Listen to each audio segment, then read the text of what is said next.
स्वर्णोदयदीप्तिम् अखिलभुवनचैतन्यप्रसारम्। నమస్కారం, మన ధర్మం కార్యక్రమానికి స్వాగతం. ఇవాల్టి మన ధర్మం కార్యక్రమంలో మన ధర్మ సందేహాలను నివృత్తి చేసేందుకు మనతో పాటు ఉన్నారు ప్రముఖ ఆధ్యాత్మికవేత్త బ్రహ్మశ్రీ గడ్డమనుగు రామకృష్ణమూర్తి గారు. గురుగారు నమస్కారం. శ్రీమాత్రే నమః. గురుగారు, గంగాదేవికి సంబంధించి ఎన్నో కథనాలు మన పురాణాలు వెల్లడిస్తున్నాయి. అందులో భాగంగా గంగాదేవి శివుడి భార్య అని, పర్వతరాజు కుమార్తె అని, అలాగే భీష్ముడి యొక్క తల్లి అని చెప్తున్నాయి. ఇందులో ఏది నిజం?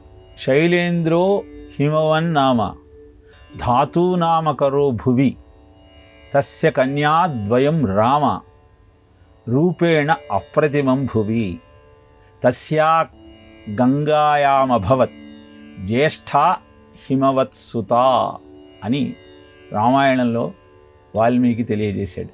అంటే అర్థము, హిమవంతుడనే రాజు ఉండేవాడు, ఆయనకు 2 కుమార్తెలు. ఆ 2లో పెద్దది గంగాదేవి. కనుక గంగాదేవి పర్వతరాజు కుమార్తె అని చెప్పడానికి మనకు రామాయణం ప్రమాణం.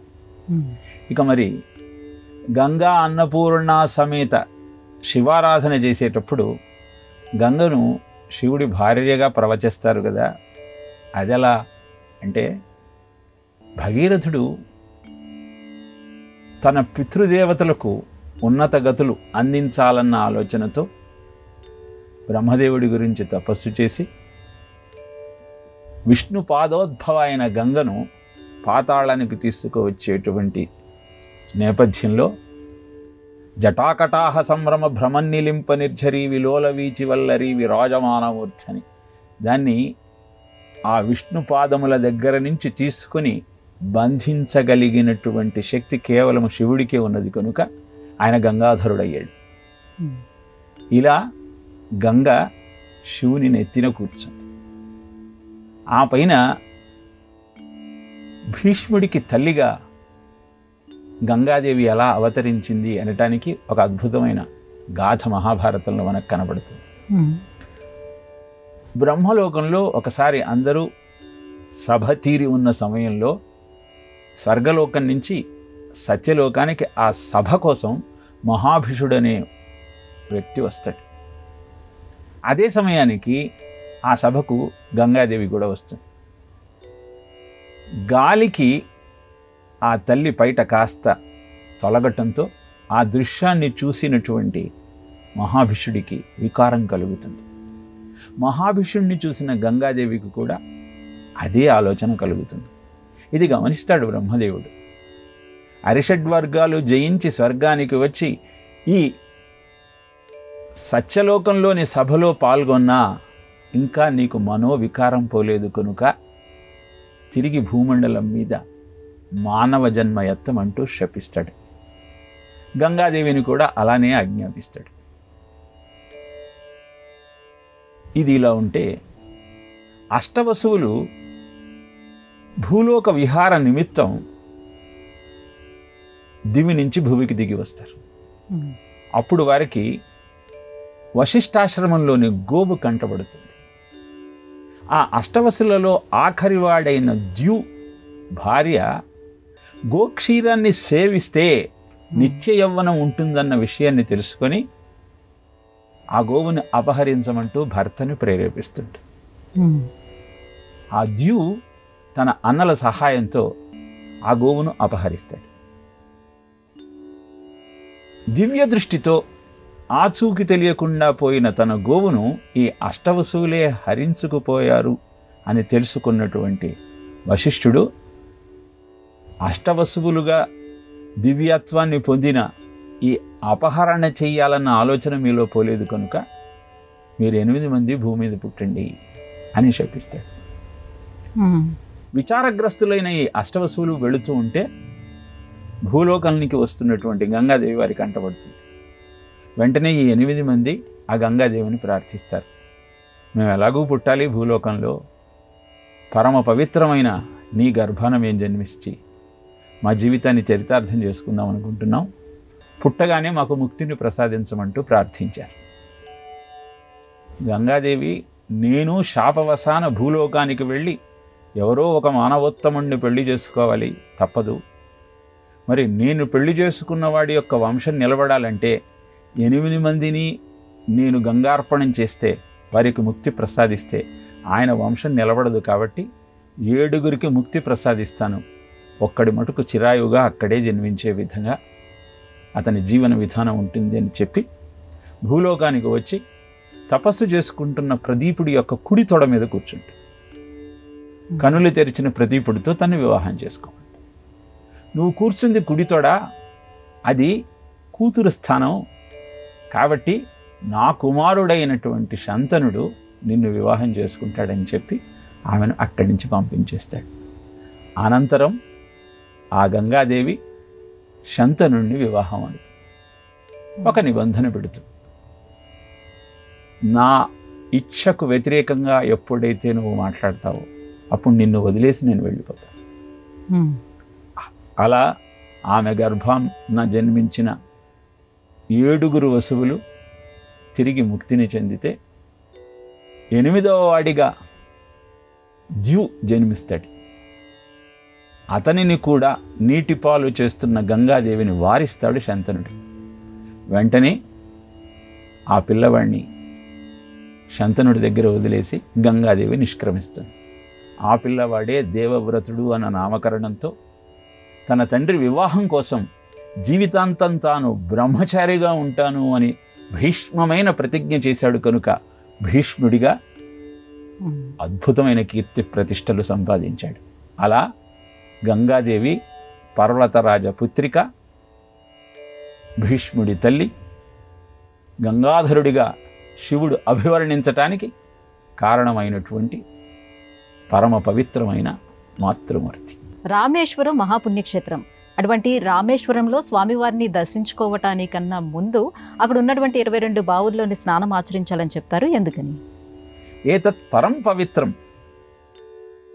దర్శనాత్ పాపకాపహం అత్ర రామేశ్వరో దేవో మయా శంభు ప్రతిష్ఠిత అని అధ్యాత్మ రామాయణంలో సాక్షాత్తు రామచంద్రమూర్తి సీతమ్మ వారికి తెలియజేస్తాడు. రావణాసురుడి వధ చేసి తిరిగి అయోధ్యకు వస్తున్న సమయంలో పుష్పక విమానంలో వెళుతున్నటువంటి ఆ శ్రీరామచంద్రమూర్తి సీతమ్మకు ఈ రామేశ్వరంలోనే నేను శివలింగ ప్రతిష్ఠ చేశాను, అద్భుతమైన పుణ్యక్షేత్రము అని రామనాథేశ్వరుని యొక్క మాహత్యాన్ని వివరిస్తాడు. అలాంటి పుణ్యక్షేత్రానికి రామ ప్రతిష్ఠితమైనటువంటి ఆ రామలింగేశ్వరుణ్ణి దర్శించుకోవడానికి వెళ్ళే ముందు 22 బావుల్లో స్నానం చేసి అనంతరం దర్శనం చేసుకోమంటారు. ఎందుకంటే రావణ వధ కోసం లంకకు వెళుతున్నటువంటి రామచంద్రమూర్తి తనకు విజయం సిద్ధించాలని రావణ వధ కోసం ఏర్పాటు చేసుకున్న 22 బాణాలను అక్కడ 22 బావులుగా ఆవిష్కరింపజేశాడు అన్నది పురాణ వచనం. ఏమండి, బాణానికి బావికి ఏం సంబంధం అన్న సందేహం మనకు కలుగుతుంది. ఆసురీ శక్తులను వధించే ఆయుధం బాణం. నీలో ఉన్న ఆసురీ ఆలోచనలను అంతం చేసి అద్భుతమైన ఆధ్యాత్మిక భావనను ఉద్దీపన చేసేటువంటి సాధనమే ఆ బావిలోని నీరు. ఎందుకంటే అభిషేకాత్ ఆత్మశుద్ధి అని శాస్త్రం తెలియజేస్తుంది. అక్కడ శ్రీ మహాలక్ష్మీ తీర్థం, సావిత్రి తీర్థం, గాయత్రీ తీర్థం, సరస్వతీ తీర్థం, సేతుమాధవ తీర్థం, గంధమాదన తీర్థం, కవచ తీర్థం, గవయ తీర్థం, నలతీర్థం, నీలతీర్థం, అగ్నితీర్థం, బ్రహ్మహతి విమోచన తీర్థం, గంగాతీర్థం, యమునాతీర్థం, సత్యపాదన తీర్థం, సర్వతీర్థం, శివతీర్థం, కోడి తీర్థం, ఇలా 22 బావులు ఉన్నాయండి. ఆ 22 బావుల్లో ఒక్కొక్క బావిలో స్నానం చేస్తే ఒక్కొక్క ఫలితం చెప్పారు.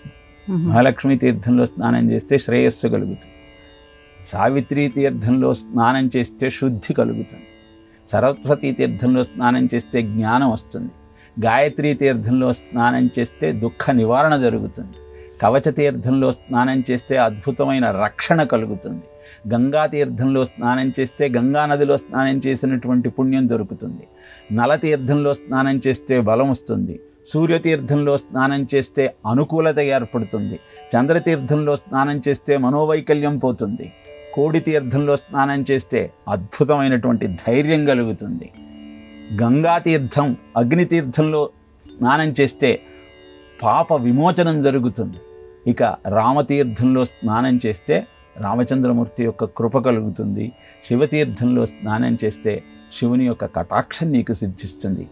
ఇలా అద్భుతమైనటువంటి ఆనందాన్ని అందుకుంటూ ఆధ్యాత్మికమైన ఆలోచనను పెంపొందించుకుంటూ ఇంతకాలం చేసినటువంటి అనేక పాపముల యొక్క ప్రక్షాళన కోసం ఆ నదులకు సమానమైనటువంటి బావుల యొక్క స్నానాన్ని ఆచరించిన తరువాత రామనాథేశ్వరుణ్ణి దర్శించుకుంటే అద్భుతమైన ఆ స్వామి యొక్క దర్శనంతో నీ మనసులో ఉన్నటువంటి పాపపు ఆలోచనలన్నీ ప్రక్షాళనమై ఇకనైనా రాముడిలాగా సత్యవాక్ పరిపాలనతో ధర్మాన్ని ఆధారంగా చేసుకుంటూ జీవితాన్ని గడిపి ఆ శివుడి యొక్క సాయుధ్యానికి చేరుకోవాలన్న ఆలోచన నీలో ప్రబలుతుంది. కనుకనే 22 బాణాలు 22 బావులు అని తెలియజేస్తూ ఆ క్షేత్ర మహాత్యాన్ని తెలియజేస్తారు.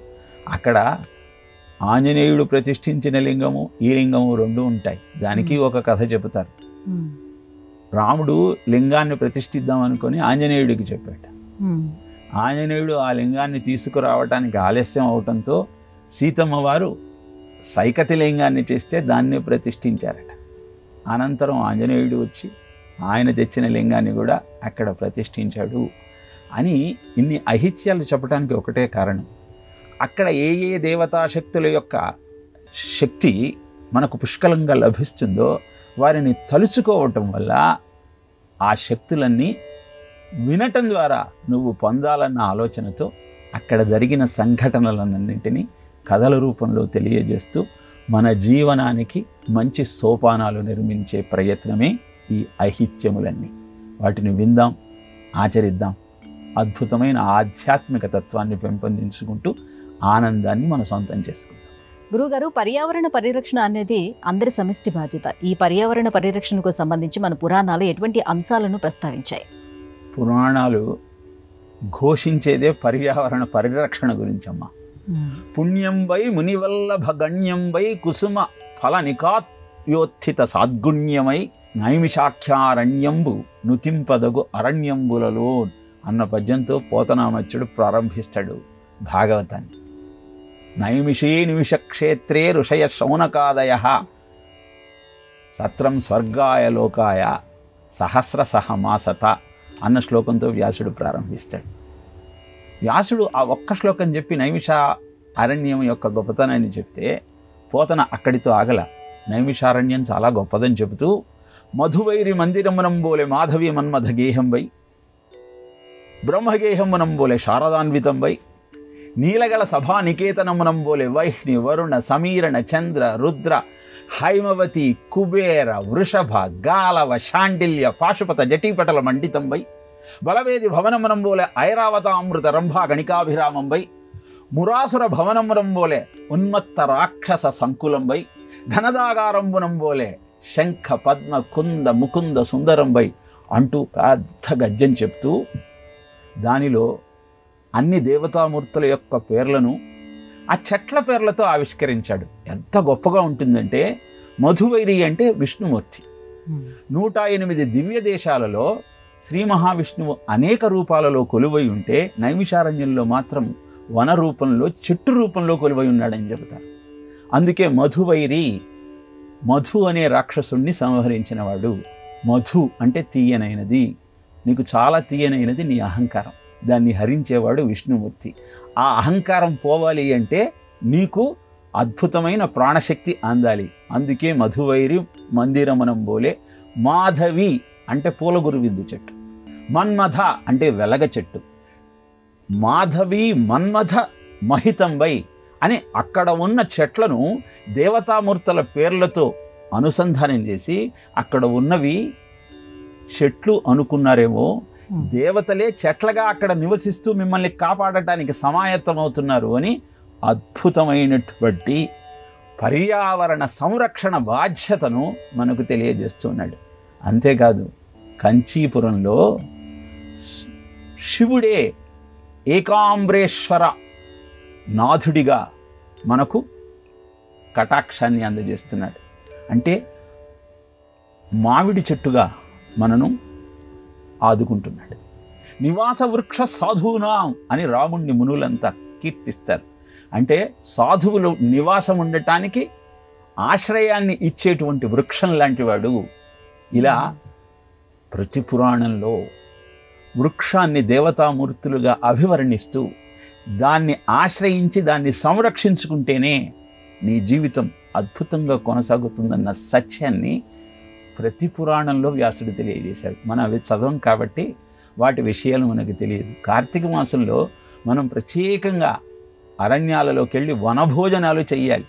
ఆ చెట్ల కింద కూర్చొని అద్భుతమైన ఆ ప్రాణశక్తిని అందుకుంటూ నీ ఆలోచనను పరిపుష్టం చేసుకొని నీ జీవితాన్ని ముందుకు కొనసాగించమని చెప్పేదే పురాణం. పురాణం అంటే అర్థమే పురార్థం నవం కరోతి ఇది పురాణం. ప్రాచీన విజ్ఞానాన్ని ఆధునిక జీవనానికి అన్వయించుకొని అభ్యుదయాన్ని ఎలా పొందాలో తెలియజేసేది పురాణం. కనుక పురాణంలో తప్పకుండా ఋతువర్ణన ఉంటుంది, వృక్షముల యొక్క వర్ణన ఉంటుంది, వాటి వల్ల కలిగే ప్రయోజనాలు ఉంటాయి. నిజానికి ఋషులంతా ఆవాసం ఉన్నది అరణ్యాలలోనే. వాళ్ళు అరణ్య జీవితం గడుపుతూ ఆశ్రమవాసం చేస్తూ కందమూలాలు తింటూ మనకు అద్భుతమైన విజ్ఞానాన్ని అందజేశారు. కనుకనే ఈనాటికి వాళ్ళ పేర్లు తలుచుకుంటూ వాళ్ళ ప్రవర చెప్పుకుంటూ మన ఉనికిని చాటుకుంటూ ఉన్నాం. కనుక పురాణ విజ్ఞానం పర్యావరణ పరిరక్షణకు పెద్ద పీట వేసి ఆ విషయాలను వివరంగా మనకు తెలియజేసింది. అధ్యయనం చేద్దాం. ఆనందమయ జీవితానికి సోపానాలు నిర్మించుకునే ప్రయత్నం చేద్దాం. గురుగారు, హనుమంతుడిని బ్రహ్మచారిగా చెప్తారు, కానీ సువచ్చలాదేవితో హనుమంతుడి వివాహం ఎప్పుడు జరిగింది? సువచ్చల సమేత హనుమంతుడిగా ఎందుకు వ్యవహరిస్తారు? సువచ్చలాదేవితో హనుమంతుని కళ్యాణం ఒక ఉపాసన రహస్యం. వాల్మీకి రామాయణంలో ఎక్కడ హనుమంతుని యొక్క వివాహం గురించి ప్రస్తావన చేయలేదు, సువర్చల గురించి చేయలేదు, తెలియచేయలేదు. కానీ పరాశర సంహిత హనుమద్ మంత్ర వైభవాన్ని అద్భుతంగా ప్రపంచానికి అందించినటువంటి మహర్షి పరాశరు. దానిలో సువర్చల ఏ విధంగా ఆవిర్భవించింది, హనుమంతుడికిచ్చి ఎందుకు కళ్యాణం చేశారు, ఆ విషయాన్ని ప్రస్తావన చేశాడు. సూర్యుని యొక్క ప్రకాశానికి లోకాలన్నీ తట్టుకోలేకపోతున్నాయన్న సత్యాన్ని గమనించినటువంటి దేవతలు విశ్వకర్మను ప్రార్థిస్తే విశ్వకర్మ ఆయన తేజస్సునంతా సానబెడతాడు. అలా సానబెట్టగా వచ్చినటువంటి తేజస్సుతో మహావిష్ణువుకు సుదర్శన చక్రాన్ని అందిస్తాడు, శివుడికి పినాకిని అందిస్తాడు. ఇంకా మిగిలినటువంటి ఆ వర్చస్సుకు ప్రాణప్రతిష్ఠ చేస్తాడు బ్రహ్మదేవుడు. అలా ప్రాణప్రతిష్ఠ చేసిన వర్చస్సే సువర్చలగా స్త్రీమూర్తిగా ఆవిర్భవించింది. ఈ కన్యకు ఎవరినిచ్చి వివాహం చేయాలి అంటే యుగ సహస్ర యోజన పరభాను లీల్యోతాహి మధుర ఫలజాను. ఎవరైతే సూర్యుణ్ణి ఒక అద్భుతమైన ఫలమని భావించి దానిని స్వీకరించాలని ఆలోచించాడో వాడే ఈ వర్చస్సును భరించగలిగినటువంటి భర్త. కనుక అతనికిచ్చి వివాహం చెయ్యాలని చెప్పారు. అలా సువర్చల హనుమత్ కళ్యాణం జరిగింది అని మనకు ఐహిత్యం. ఈ కథలోని రహస్యం ఏమిటి అంటే హనుమంతుడు భవిష్యత్ బ్రహ్మ. ఈ కల్పమంతా ఆయన బ్రహ్మచర్యగా ఉండటంతో అద్భుతమైన శక్తియుక్తి ఆయన సొంతమవుతుంది. ఎప్పుడైతే బ్రహ్మచర్యాన్ని పాటిస్తావో అప్పుడు నీ బుద్ధి పదును అయ్యి నీ సృజనాత్మకత అద్భుతంగా మారుతుంది. ఋష్యశృంగుడి దగ్గరికి కన్యకలను పంపిస్తాడు ఆ రోమపాదుడు. వీళ్ళేంటి కొత్తగా ఉన్న జంతువులు అనుకుంటాడు ఋష్యశృంగుడు. అందుకే ఆయన కళింగ దేశంలో రోమపాదుడి ఆశ్రమంలో కాలు పెట్టగానే అక్కడ వర్షం కురుస్తుంది. ఇలా బ్రహ్మచర్య మాహత్యం ఏమిటో తెలియజేస్తూ భవిష్యత్ కాలంలో నువ్వు సృజన చెయ్యాలి అంటే నీకు దేవతా శక్తి కావాలి. ఆమె సరస్వతి, బ్రహ్మ భార్య సరస్వతి. మరి ఈయన భవిష్యత్ బ్రహ్మగా ఉద్భవించేటప్పుడు ఈయన భార్య సువర్చల అని ఇప్పుడు ఆ సువర్చల హనుమత్ కళ్యాణాన్ని చేస్తూ ప్రజలారా గుర్తించండి, విద్యార్థులారా తెలుసుకోండి, బ్రహ్మచర్యానికి మించినటువంటి సాధన మరొక్కటి లేదు. అనేకమైన ఆలోచనలతో మీ తేజస్సును, మీ శక్తిని అధోముఖంగా మీరు వ్యర్థం చేస్తున్నారు. బ్రహ్మచర్యవతు భీమ సింహోపి శునకవద్భవేత్ అంటాడు. అంటే బ్రహ్మచర్యంతో ఉన్నవాడికి సింహం ముందర నిలబడ్డా అది పెంపుడు కుక్కైనా శునకంగా కనబడుతుంది, దాన్ని కుక్కలాగా ఆడిస్తాడు, అంతేగాని సింహాన్ని చూసి భయపడడు. ఈ రోజుల్లో విద్యార్థులు చిన్న చిన్న సమస్యలకే భయపడి ఆత్మహత్య చేసుకునేదాకా వెళుతున్నారంటే కారణం ఏమిటి? చూస్తున్న దృశ్యాలు ఇవన్నీ కూడా వారి యొక్క తేజస్సును హరించిన కారణాన వారి ధైర్యం సన్నగిల్లి వాళ్ళలో సృజనాత్మకత తగ్గి వాళ్ళు భయంతో విఫలులై సంచరిస్తున్నారు. అలాంటి స్థితి నుంచి బయటపడాలి అంటే బుద్ధిర్బలం యశోధైర్యం నిర్భయత్వమరోగత అజాడ్యం వాక్పటుత్వంచ హనుమత్ స్మరణాన్ భవేత్. యశస్సు, బుద్ధి, బలము, వాక్పటిమ ఇవన్నీ ఇవ్వగలిగిన హనుమంతుణ్ణి ఆరాధించాలి. అలా ఆరాధించేటువంటి ఉపాసనా సమయంలో సువర్చలతో కళ్యాణం చేసుకుంటూ ఆ స్వామి యొక్క అద్భుతమైన ఆలోచన నీలో శక్తిని, ధైర్యాన్ని పెంచి నీ జీవితాన్ని అద్భుతంగా మారుస్తుంది. అదే సువర్చల హనుమత్ కళ్యాణంలోని అంతరార్థం. గురుగారు, ఆత్మ సంహిత అని ఏ గ్రంథానికి పేరు? ఆ పేరు ఎలా వచ్చింది ఆ గ్రంథానికి? భగవద్గీతను ఆత్మ సంహిత అంటారు. మన ఆర్షవాంగ్మయాన్ని 4 భాగాలుగా విభజిస్తారు. ప్రభు సంహిత, మిత్ర సంహిత, కాంతా సంహిత, ఆత్మ సంహిత. ప్రభు సంహిత అంటే వేదవాంగ్మయాన్ని ప్రభు సంహిత అంటారు. సత్యం వద, ధర్మంచర అని శాసించినట్టు చెబుతుంది. ఒక రాజు ప్రజలకు చెప్పినట్టు, శాసనాన్ని జారీ చేసినట్టు మాట్లాడుతుంది కనుక వేద విజ్ఞానాన్ని ప్రభు సంహిత అంటారు. ఆ తరువాత అంత కఠినంగా చెబితే అర్థం చేసుకోలేనటువంటి స్థితిలో ఉన్న ప్రజల కోసం ఆ వేద ధర్మాన్నే, వేద విజ్ఞానాన్నే పురాణాల రూపంలో, ఇతిహాసాల రూపంలో ఒక మిత్రుడు ఇంకొక మిత్రుడికి హితవు చెప్పినట్టు చెప్పటం జరిగింది. అందుకే ఇతిహాసాలను, పురాణాలను మిత్ర సంహితగా తెలియజేయటం జరిగింది. అనంతరం కాంతా సంహిత అంటే ప్రేయసీ ప్రియుల సంభాషణలాగా అద్భుతమైన అలంకారాలతో, కవితా సౌందర్యంతో చెప్పదలుచుకున్న విషయాన్ని చెబితే దాన్ని కాంతా సంహిత అంటారు. ఇలా ప్రతిసారి ఎవరిలో అడిగి తెలుసుకోవాలా అంటే అక్కరలేదయ్యా. నీకు సమస్య వచ్చినప్పుడల్లా భగవద్గీతను తెరిచి చూడు, నీ సమస్యకు పరిష్కారం కనపడుతుంది. నా మనస్సు చంచలంగా ఉందండి, పుస్తకం ముట్టుకోగానే నిద్ర వస్తోంది, చదవలేకపోతున్నా అంటే పరిష్కారం ఏమిటి? భగవద్గీత తీయి, నీకు 6వ అధ్యాయం కనపడుతుంది. చంచలం హి మన కృష్ణ ప్రమాధి బలవదృఢం తస్యాహం నిగ్రహం మన్యే వాయోరివ సుదుష్కరం అని అర్జునుడు కృష్ణుణ్ణి నీవు అడిగిన ప్రశ్ననే అడుగుతాడు. నా మనస్సు చంచలంగా ఉంది, దాన్ని స్థిరంగా నిలుపుకోవాలి అంటే గాలిని చేతిలో బంధించినంత కష్టంగా ఉంది, ఏం చెయ్యాలి అని ప్రశ్నిస్తాడు. వెంటనే కృష్ణుడు సమాధానం చెప్తాడు. అసంశయం మహాబాహో మనో దుర్నిగ్రహం చలం అభ్యాసేన తు కౌంతేయ వైరాగ్యేణ చ గుహ్యతి. అర్జున, నీకే కాదయ్యా, మనసు ఎవరికైనా చంచలంగానే ఉంటుంది, అది దాని లక్షణం. నహి కశ్చిత్ క్షణమపి జాతు తిష్టత్య కర్మకృత్. కాబట్టి దాన్ని స్థిరంగా నిలుపుకోవాలి అంటే అభ్యాసము, వైరాగ్యము, ఈ 2 నీకు 2 చేతులు కావాలి అంటూ మనస్సును నిశ్చలంగా ఎలా నిలుపుకోవాలో తెలియజేస్తే, నువ్వు ఏ విధంగా కూర్చొని చదివినట్టయితే నీకు అది అవగతమవుతుంది అని చెప్పటం కోసం సమంకాయ శిరోగ్రీవం ధారయన్ అచలం స్థిర సంప్రేక్ష నాసికాగ్రం స్వం దిశశ్చన్ న అవలోకయన్. నాయన, నిఠారుగా కూర్చో, వెన్నెముకను నిఠారుగా పెట్టినట్టయితే నీ మూలాధారంలో ఉన్నటువంటి కుండలిని పరాభట్టారిక షట్చక్ర వీధి సంచారం ఊర్ధ్వముఖంగా ప్రారంభమై ఒక్కొక్క చక్రాన్ని దాటుకుంటూ వెళ్ళి సహస్రారంలో విలీనమైనప్పుడు అష్టసిద్ధులు నీ సొంతమవుతాయి. నువ్వు నడుమును వంచేస్తున్నావు అంటే యవ్వనంలోనే వృద్ధాప్యాన్ని కొని తెచ్చుకుంటున్నావనే లెక్క అన్న సత్యాన్ని సమం కాయ శిరోగ్రీవం ధారయన్ అచలం స్థిరంగా కూర్చో. పుస్తకం పట్టుకొని అటు ఇటు తిరుగుతూ చదివినట్టయితే శరీరమే స్థిరంగా లేనప్పుడు ఆలోచన ఎలా స్థిరంగా ఉంటుంది అని శుచౌదేశే ప్రతిష్టాప్య స్థిరమాసనమాత్మనః నాతి ఉచ్ఛ్రితం నాతి నీచం చేలాజన కుశోత్తరం అంటూ ఎలా కూర్చోవాలో తెలియజేసింది.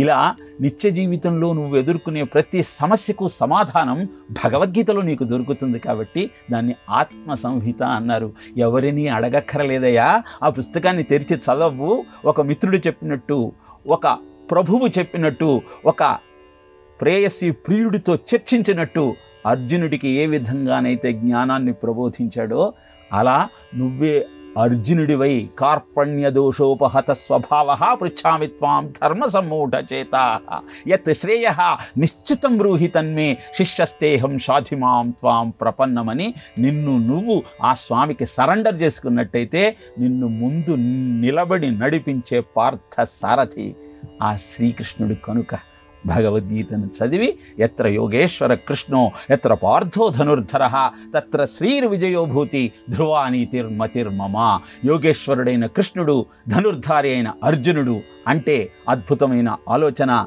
తదనుగుణమైన ఆచరణని సొంతమయ్యి విజయము, విభూతి, సంపదని సొంతమవుతాయి. కనుకనే ఆత్మ సంహితగా భగవద్గీతను అభివర్ణించాడు. గాంధీ మహాత్ముడు కూడా తనకు సమస్య ఎదురైనప్పుడల్లా భగవద్గీత తెరిచి చూచి చదవటం వల్ల ఆ సమస్యకు పరిష్కారాన్ని కనుగొన్నాడు అని తానే స్వయంగా తన ఆత్మకథలో చెప్పుకున్నాడు. కనుక అలాంటి భగవద్గీతను అధ్యయనం చేద్దాం. ఆత్మ సంహిత నీ సమస్యలనన్నీ తీరుస్తుంది కాబట్టి సమస్యలు లేని జీవితాన్ని గడిపే ప్రయత్నం చేద్దాం. గురుగారు, ఇవాళ మన ధర్మం కార్యక్రమంలో మాకు వచ్చినటువంటి ఈ ధర్మ సందేహాలన్నీ కూడా నివృత్తి చేసినందుకు ధన్యవాదాలండి. కృష్ణార్పణ. ఇది ఇవాళ మన ధర్మం కార్యక్రమం. రేపటి మన ధర్మం కార్యక్రమంలో మళ్ళీ కలుసుకుందాం. నమస్కారం. ఈ కార్యక్రమాన్ని తిరిగి చూడాలనుకుంటే www.youtube.com/@ETV Life Spiritual లో చూడవచ్చు.